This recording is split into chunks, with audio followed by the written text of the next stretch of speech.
Réduire le sel, réduire le sel.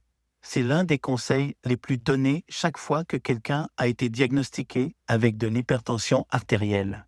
Mais que se passe-t-il si je vous disais que le sucre que vous consommez chaque jour est le plus grand coupable? Il pourrait augmenter silencieusement votre pression artérielle sans que vous vous en rendiez même compte. Pas le sel, pas le stress, mais le sucre. Et aujourd'hui, je vais vous montrer exactement comment cela arrive. Bienvenue à Santé et Société. Je suis le Dr Kabongo. Dans cette vidéo, je vais expliquer étape par étape comment la consommation régulière de sucre peut mener à l'hypertension.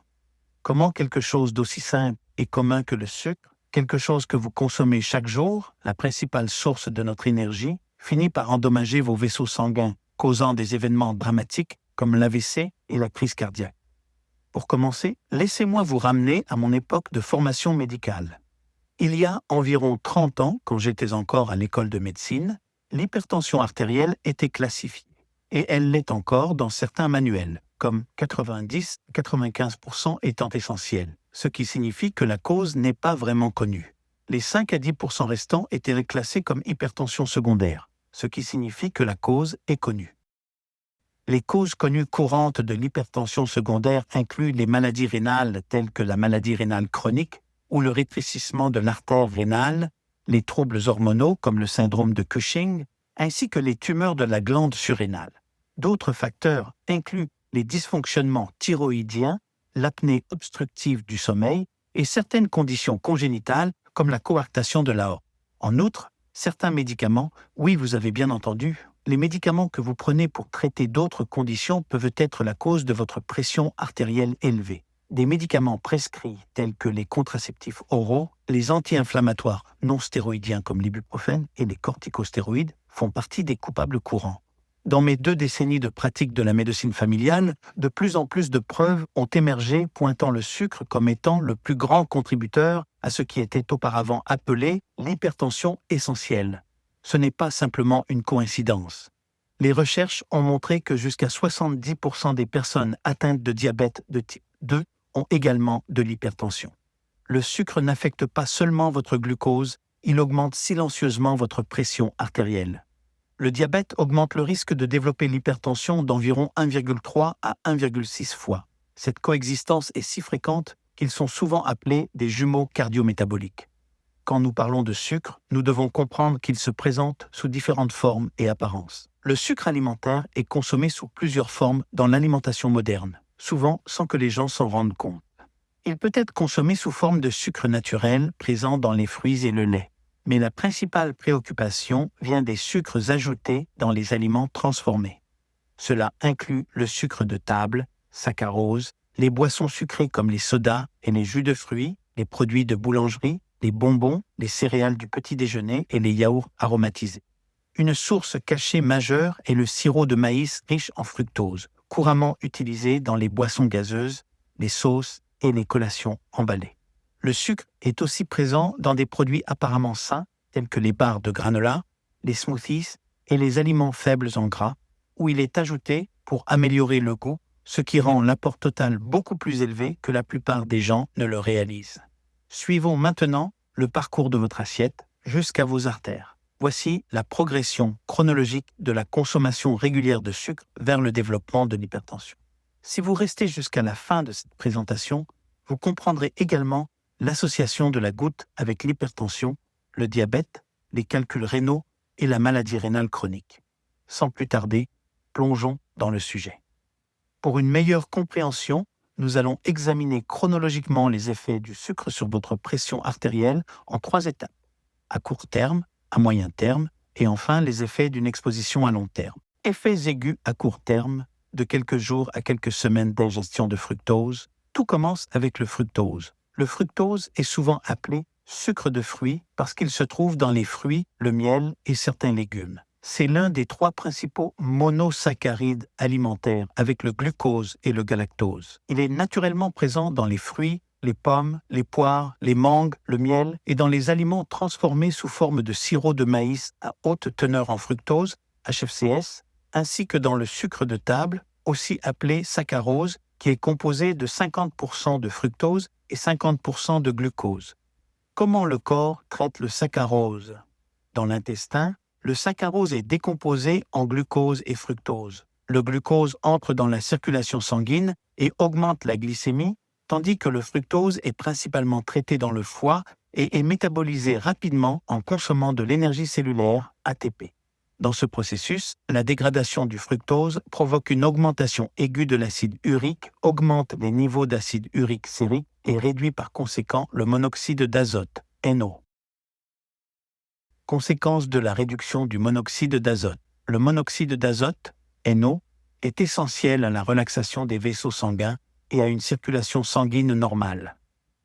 Des médicaments comme le sildenafil, Viagra, couramment utilisés dans la prise en charge de la dysfonction érectile, agissent en renforçant les effets du monoxyde d'azote.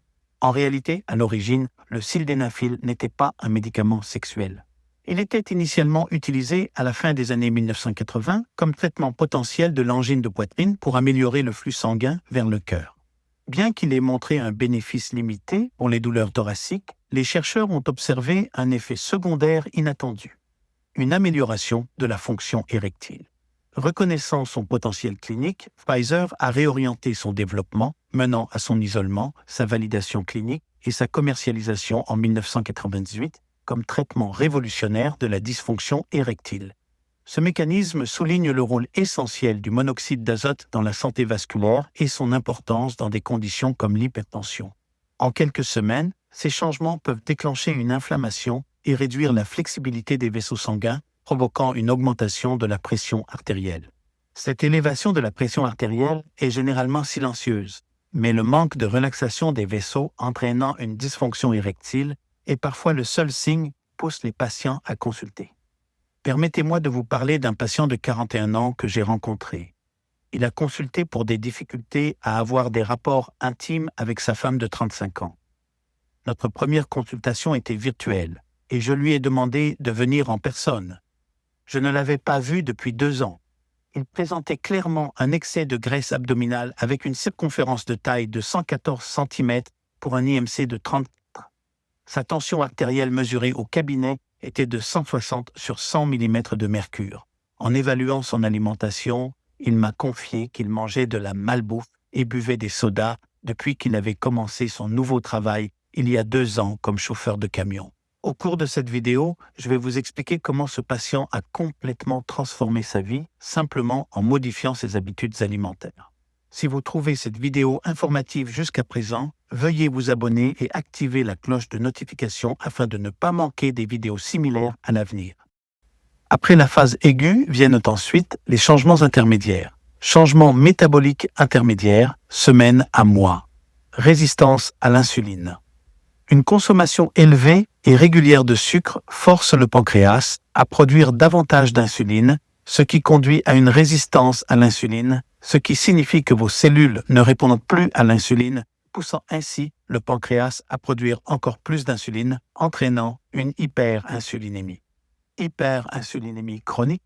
Des niveaux d'insuline chroniquement élevés font retenir plus de sodium et d'eau par les reins, augmentant le volume sanguin et exerçant une pression sur les parois des vaisseaux. Il y a aussi l'activation du système nerveux sympathique, SNS. Une consommation élevée de sucre, particulièrement de fructose, augmente l'activité du SNS, déclenchant une réponse chronique de type combat ou fuite, ce qui provoque un rétrécissement des vaisseaux sanguins, ce que l'on appelle vasoconstriction, et une réduction de l'élasticité vasculaire. Inflammation chronique et stress oxydatif. Ils endommagent la paroi des vaisseaux, appelée endothélium, limitant la capacité des vaisseaux à se dilater.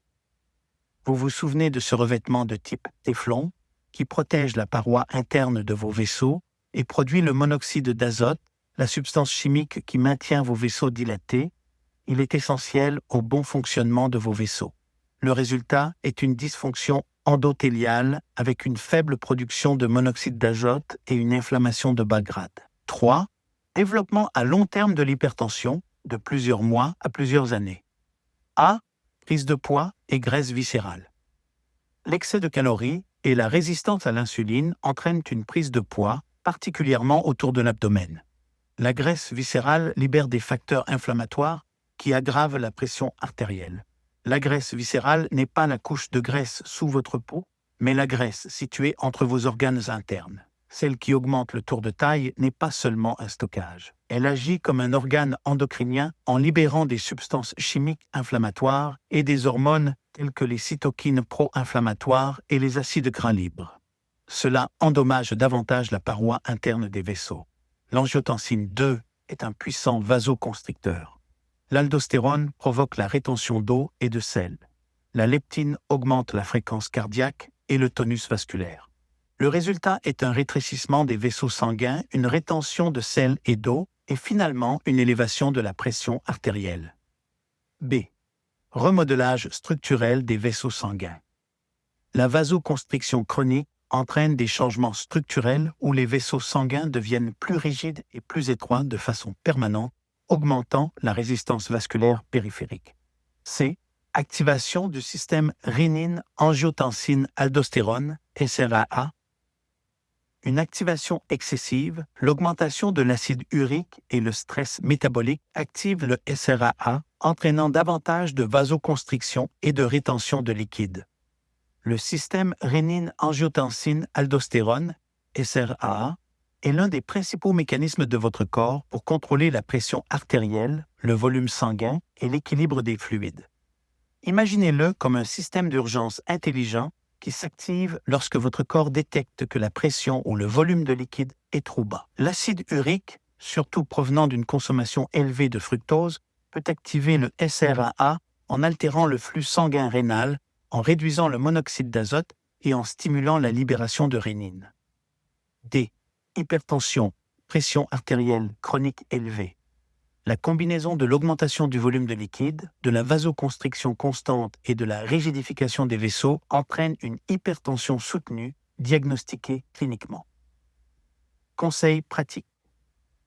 Réduisez les sucres ajoutés dans votre alimentation.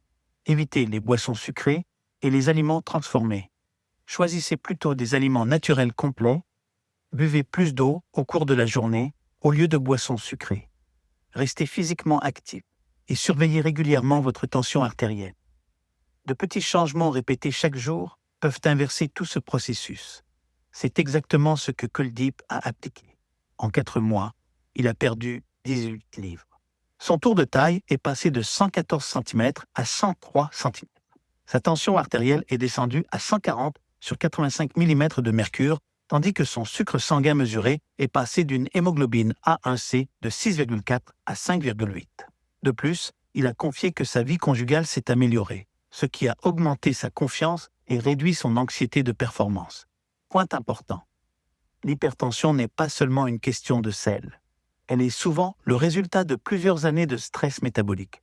Le sucre n'agit pas seul, mais il joue un rôle majeur dans l'endommagement silencieux de votre organisme.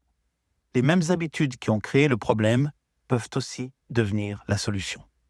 Conclusion. Votre santé est façonnée par ce que vous faites chaque jour. Ce que vous mangez, quand vous mangez, combien vous mangez, ce que vous buvez, comment vous bougez, comment vous gérez votre stress, votre sommeil et votre environnement. Si cette vidéo vous a aidé à mieux comprendre votre corps, partagez-la avec quelqu'un qui vous est cher, car cette connaissance peut prévenir des maladies graves. Et n'oubliez pas de vous abonner, plus de contenu sur la prévention et une meilleure santé.